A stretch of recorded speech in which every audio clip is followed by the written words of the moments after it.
চলো তোমাদেরকে আজকে 80 নম্বর পেজটাই যে বাকি আছে সেগুলো আমি আজ করাবো। কী আছে দেখো, ওই ডট লাইনের উপরে পড়ে নিজের বর্ণ লেখা অভ্যাস করবে এবং শব্দগুলি দেখে দেখে লিখবে ওই একই রকমভাবে। তোমাদেরকে জাস্ট অভ্যাস করতে বলছে।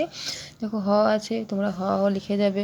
এটা জানো নিশ্চয়ই, আশা করি হর্ষই হর্ষই চিহ্ন, ঠিক ওইভাবে লিখে যাবে। এটা জানো দীর্ঘ, এটা দীর্ঘই চিহ্ন, দীর্ঘই লিখে যাবে। ঠ লিখে যাবে, দন্তস লিখে যাবে, দ লিখে যাবে, যাতে তোমাদেরকে অভ্যাস করানোর জন্য, যাতে তোমাদের অভ্যাস থেকে, ঠিক আছে। তারপর দেখো এই যে বলছে লেখাগুলো যেমন আছে তেমন লিখবে শব্দগুলো, তো শব্দগুলো উচ্চারণ করবে নিচে নিচে।